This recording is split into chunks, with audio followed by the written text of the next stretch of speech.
হিন্দুদের উপর যে ধরনের অত্যাচার হচ্ছে, হিন্দুদের রয়েছে ওখানে।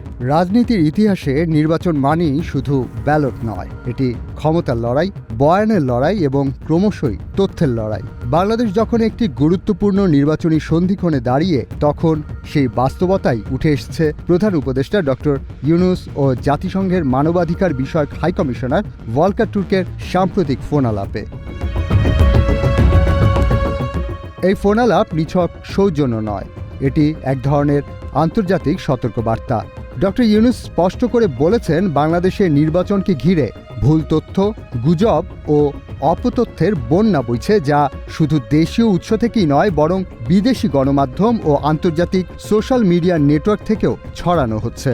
এর সম্ভাব্য প্রভাব নিয়ে অন্তর্বর্তী সরকার উদ্বিগ্ন।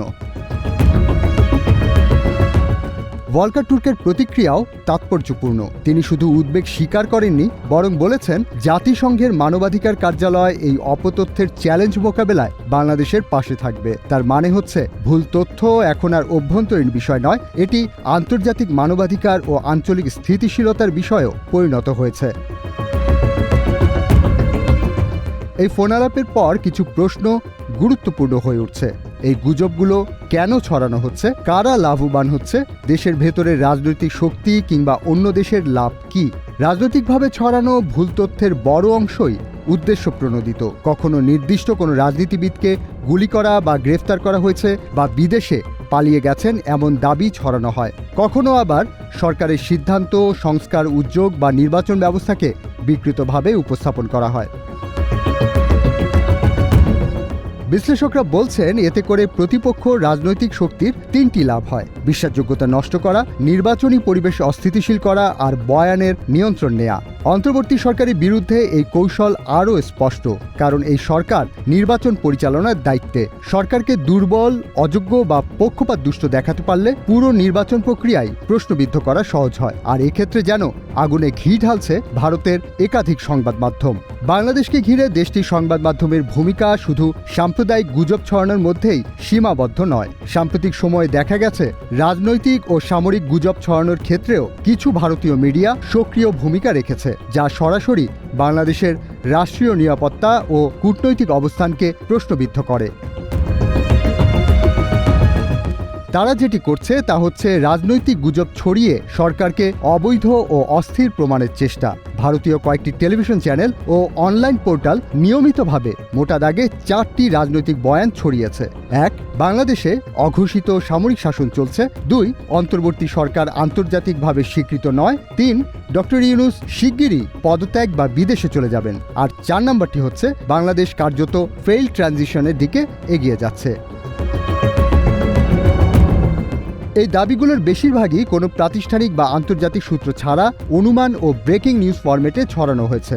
এর উদ্দেশ্য স্পষ্ট: বাংলাদেশের বর্তমান প্রশাসনিক কাঠামোকে অবৈধ ও দুর্বল হিসেবে তুলে ধরা, যেন আন্তর্জাতিক মহলে দেশের রাজনৈতিক রূপান্তর প্রক্রিয়া সন্দেহের মুখে পড়ে। এরপর রয়েছে সামরিক গুজব বা নিরাপত্তা আতঙ্ক তৈরির কৌশল। ভারতীয় কিছু মিডিয়ায় দাবি করা হয়েছে, বাংলাদেশে সেনাবাহিনী ও সরকারের মধ্যে দ্বন্দ্ব রয়েছে। চীন বা পাকিস্তানের সঙ্গে গোপন সামরিক চুক্তি হয়েছে। বাংলাদেশে বিদেশি যুদ্ধজাহাজ বা অস্ত্র ঢুকছে, আর সীমান্ত এলাকায় বড় ধরনের সামরিক প্রস্তুতি চলছে। ফ্যাক্ট-চেক বিশ্লেষণে দেখা গেছে, এসব খবরের বেশিরভাগই পুরনো ছবি বা অন্য দেশের ভিডিও, অনুমান ভিত্তিক ডিফেন্স সোর্সেস এবং সম্পূর্ণ বানোয়াট বিশ্লেষণ। প্রশ্ন হচ্ছে, সামরিক গুজব ছড়িয়ে কী লাভ? লাভ 4টি। 1. নিরাপত্তা আতঙ্ক সৃষ্টি করা। 2. আন্তর্জাতিক বিনিয়োগ কমানো। 3. কূটনীতিতে নেতিবাচক প্রভাব তৈরি করা। আর 4 নম্বর কারণটি হচ্ছে ভারতের আঞ্চলিক প্রভাব বজায় রাখা। বাংলাদেশকে নিরাপত্তা ঝুঁকিপূর্ণ দেখাতে পারলে ভারত নিজেকে স্থিতিশীলতার রক্ষক হিসেবে উপস্থাপন করতে পারে। এছাড়া রয়েছে সাম্প্রদায়িক গুজব, যা সবচেয়ে পুরনো ও বিপজ্জনক অস্ত্র। একটি পুরনো ভিডিও, ভিন্ন দেশের ছবি বা বিচ্ছিন্ন ঘটনাকে বাংলাদেশে সংখ্যালঘু নির্যাতন হিসেবে উপস্থাপন করে মুহূর্তে আন্তর্জাতিক প্রতিক্রিয়া তৈরি করা যায়। এর ফলে দেশের ভেতরে সাম্প্রদায়িক উত্তেজনা ছড়িয়ে সরকারের ওপর আন্তর্জাতিক চাপ তৈরি করা হয় আর জাতিসংঘ সহ বিভিন্ন খ্যাতনামা প্রতিষ্ঠানে বাংলাদেশের মানবাধিকার পরিস্থিতি নিয়ে নেতিবাচক ধারণা তৈরি করা হয়। এসব কারণেই ভলকার তুর্ক সত্যিকারের স্বাধীন জাতীয় মানবাধিকার কমিশন গঠনের ওপর জোর দিলে অন্তর্বর্তী সরকার নির্বাচনের আগেই এ ব্যাপারে কমিশন পুনর্গঠনের প্রতিশ্রুতি দিয়েছেন। ইশতিয়াক জামান, দিনকাল ডিজিটাল।